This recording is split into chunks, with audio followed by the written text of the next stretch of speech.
Hello everyone, welcome back to the workshop.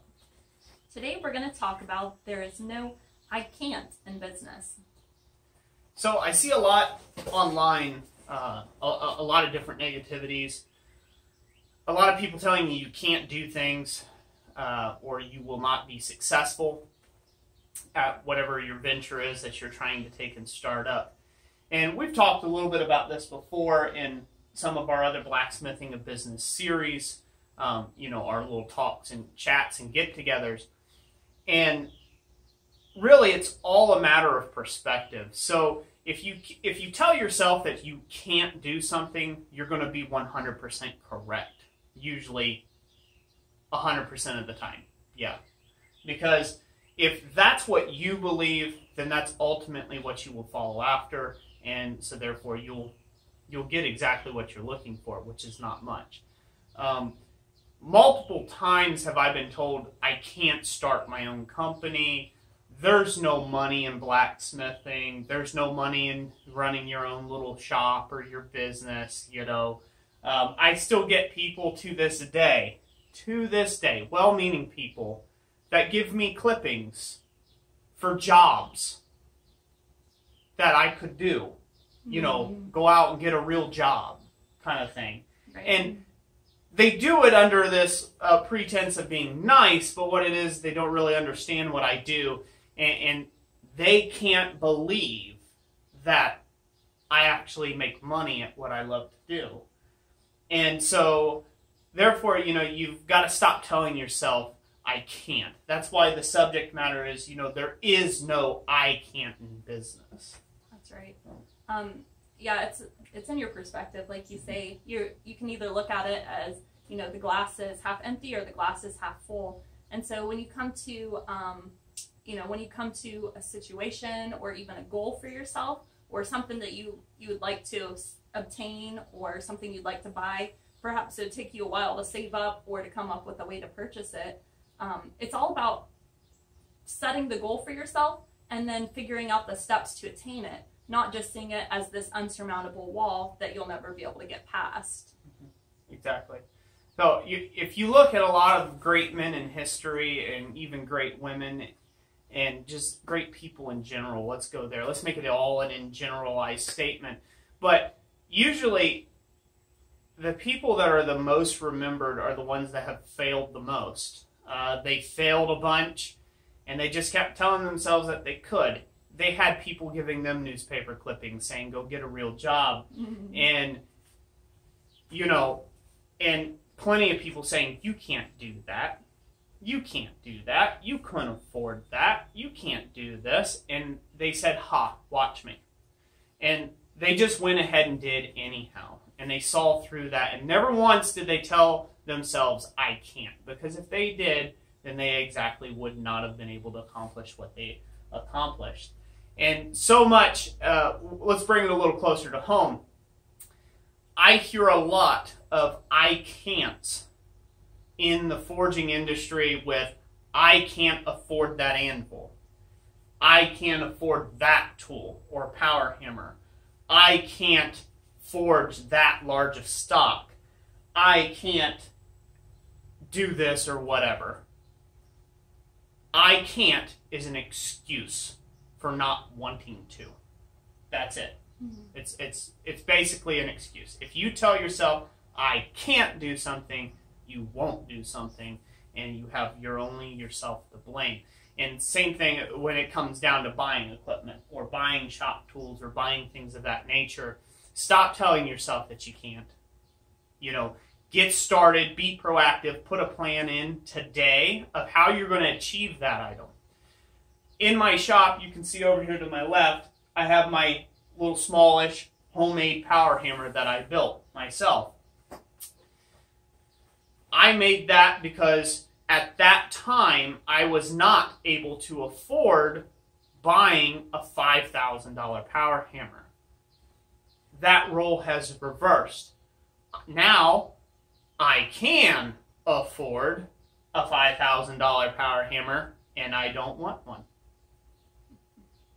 I have no place to put it. It would not be beneficial in my shop currently. And this is within the period of what, a year, year and a half or so? Yeah, I'd say so. But I set out as a goal, instead of saying, oh, I will never, or I can't ever afford a power hammer, I thought to myself, I'll build one. One door was closed to me at that point in time, and I figured out a way around it. That is the diary of a successful person. And to just bring you guys into a little bit of a personal level on our lives right now, you know, kind of a personal goal for us right now is we want to own our own shop. Right now we're renters and this building is in on our property. And so right now we're starting to take the baby steps it takes for us to own our own shop one day. And, you know, doesn't matter to us how long it takes to get to that point. We're just going to keep working at it and just step by step until we get there. And so, you know, no matter how big or small the goal, you just keep working at it. Even if you've reached some setbacks, you just keep going for it each day, each week, every month, you know. Exactly. So, you know, yeah, and you're going to experience setbacks. That doesn't highlight that people are right. You're going to reach setbacks in life. You know, we're saving like crazy to try to take and buy, you know, buy another shop, another location, because it's tied too closely to our personal living situation with renting and things of that nature. And, you know, you don't want to put all your eggs in one basket, but, you know, that's our life. And as we're saving, not to mention too, you guys have probably noticed that it does get crowded in here. You know, if Roy wanted to build some new tooling, he pretty much has to store it in his extra shed right now. Yeah, so, pretty much. So, you know, we all love to buy and sell tools or buy tools, and well, I couldn't buy another tool to save my life. I'd have to step over it every time I walk in the shop. But yeah, just going back, you know, the whole personal thing, you're going to reach some personal struggles. I have, on that savings plan, you know, I have unexpected expenditures, like things like, well, I guess they could have been expected, but, you know, my wisdom teeth. Here in, you know, about 3 weeks or so, I'm going to go have all 4 of my wisdom teeth yanked out. And some of them are, you know, pretty curly and nasty and whatnot.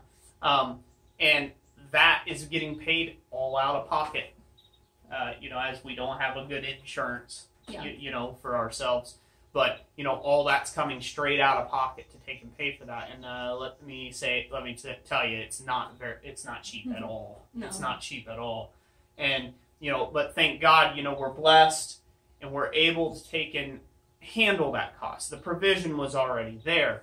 And that's one of those setbacks, and you could very easily take and say, well, maybe I won't be able to buy a shop. You know, I won't be able to actually buy a business location and be able to grow my business still this year because I had one big whopper of a setback. I bought a truck. I might do my sad story on my truck someday. I won't get on a soapbox here. I bought a truck, and that big, beautiful black truck that it was, and it was kind of like my dream truck, and I thought it was going to really represent the company real pretty and everything. And 4 days after I bought it, the timing went out in it. And I had to I did it all myself because it would be about $8,000 to fix it. So I did all the work myself, you know, in my nighttime hours. Still took a couple of months. Got it back up and going. I drove it for about 60 days. And then the engine went out in it. Yep. All again. And that was some huge setbacks for us, being down to having to try to share a vehicle with my parents, which they live close. And, you know, that was just a real huge kick, you know, bring you down pretty humble, you know, real quick. But even so, we tried to take that experience, like, you know, we had so much of our money tied up in that truck. But even now, we try to look at it and look for the positives in it. I mean, we learned some lessons with that truck that we wouldn't have otherwise learned. Yeah, exactly. And then I could have, you know, at that point, and we kind of hit a real hard point. And at that point in time, sales weren't very good online at that moment in time. It just kind of seemed like everything was an uphill battle going against us. And, you know, thank God for his provision. He finally brought us out of all that. But there was a moment in time it was like, man, maybe we can't do this anymore. I might have to go out and get that little newspaper clipping and, you know, go take up a real job, as people call it. Which that's actually, I mean, it's crossed our minds several times during the period of time that we've owned our own business to, like, you know, you just reach a point where maybe the sales are bad, or, you know, you have these obstacles facing you and you're like, you know, you want to give up at some point, and, you know, to just keep persevering and, you know, to just take it day by day if you have to, but to just keep working through those hard times so you can get to the other side. Yep. So, fortunately, as you can tell, Roy didn't have to go take up a job somewhere else. So we still... Nope. And our business is flourishing right now. So yes, it is. And it would have been a huge mistake if I would have... Right. Years of work down the drain. If I would have doubted myself for a second, you know, if I would have doubted God for even a moment, you know, things like that. And it's okay to have some doubts, but, you know, ultimately with that, we're going to come to a close on this. Obviously, we've talked enough, but ultimately, the people that are saying I can't are the ones that are sitting on the sideline. And the people who are saying I can are the ones that are running and winning the race. So be the winners out there. Be the type of people to say I can. I can do it. I will do it. I will be successful. And you will be. So that's it for today, guys. Yeah, and gals. A suggestion for the comments. You know, go ahead and in the comments write one of your goals, like whether it's blacksmithing related or not, and then also follow that up with, you know, one step you're going to take towards reaching that goal. Yeah. And while you're just sitting there right now, kind of thinking over what we've said, so we'd love to hear about that. Yeah. Yeah. Don't go to the comment section with your problem without a solution. You know. Hopefully that will challenge some of you. I know it's hard. You're going to say, well, you know, I live here and that don't work, or I live there and this doesn't work for me, or whatever. That's the easiest route to take. Try to go into the comment section. Tell us that one thing that you're wanting and your first step that you're going to take to achieve it. So that's it for today, ladies and gentlemen. Thank you all so much for watching. Hopefully you guys enjoyed this video. If you did, you know what to do. All that thumbs up and then thumbs downing. And, you know, we'll catch you on the next one. Thanks for watching.